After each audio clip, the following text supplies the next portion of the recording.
रामपुर नाम का एक गांव था। उस गांव में मीना नाम की एक लड़की रहती थी। वो लड़कियों के साथ कॉलेज में पढ़ने जाती थी। ये मीना की सच्ची कहानी है। मीना एक बहुत खूबसूरत और दिलफेक लड़की थी।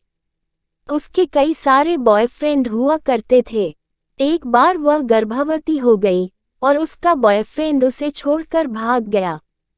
मीना के माँ बाप ने उसे खूब मारा पीटा और उसकी शादी एक ज्यादा उम्र के व्यापारी से करवा दी, जिसने मीना को और उसके नाजायज बच्चे को अपना लिया। मीना ने शादी तो कर ली पर वह सुधरी अभी नहीं थी। उसने अपनी नवजात पैदा हुई बच्ची का ख्याल रखना ही छोड़ दिया। उसके पति, सास ससुर और माता पिता ने उसे खूब समझाया पर वह सिर्फ अपनी दुनिया में मस्त थी। एक बार तो मैंने भी उसे समझाया पर उसने उल्टा नाराज होकर मुझसे ही दोस्ती तोड़ दी।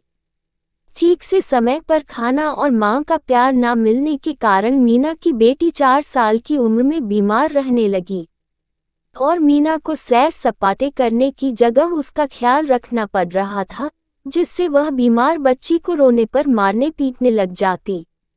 मीना किसी भी तरह अपने आधेड़ पति से और बीमार बच्ची से आज़ाद होकर अपनी वाहियात गुलछरे उड़ाने वाली जिंदगी में लौटना चाहती थी।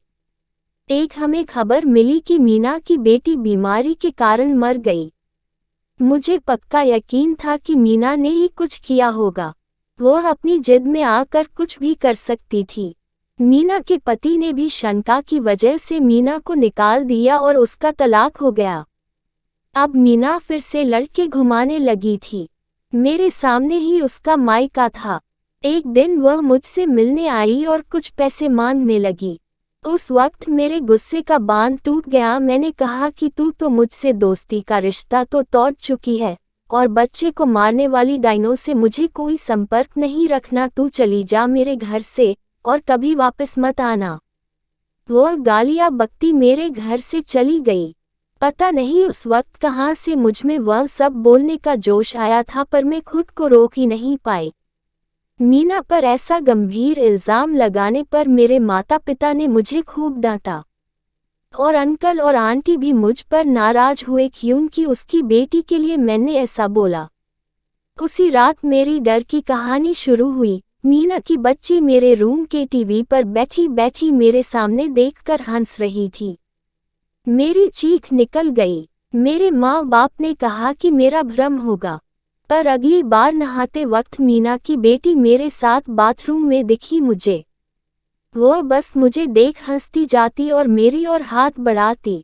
मुझे मीना की मरी हुई बच्ची देख रही है, यह बात मोहल्ले में आग की तरह फैल गई। रात तो रात दिन में भी उस मासूम बच्ची की आत्मा मुझे दिखने लगी। वह मुझे पुकारती रहती और हंसती रहती।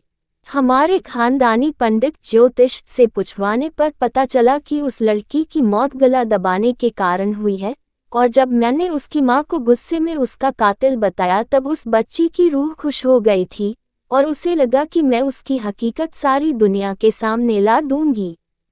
इसी मकसद से वह बार बार मुझे दिख रही है। कोई सबूत और गवाह न होने के कारण मीना पर गुनाह साबित तो होने से रहा, पर मैंने उस मासूम बच्ची की आत्मा की शांति और मुक्ति के लिए शांति पाठ करवाए और गूंगे जानवरों को खाना खिलाया ताकि उस धार्मिक कार्य का फल उस मासूम तक पहुँचे पर उसे मुक्ति मिले। मीना औरत जात के नाम पर कलंक थी। मेरी दोस्त मीना कुछ ही समय पहले एक वाहन दुर्घटना में मारी गई जब वह शराब के नशे में अपने लफंगे दोस्तों के साथ पार्टी करके घर लौट रही थी। मुझे अब भी कभी कभी उस मासूम बच्ची की आत्मा नजर आती रहती है। बस वह दूर खड़ी खड़ी मुझे देखकर आज भी मुस्कुराती रहती है।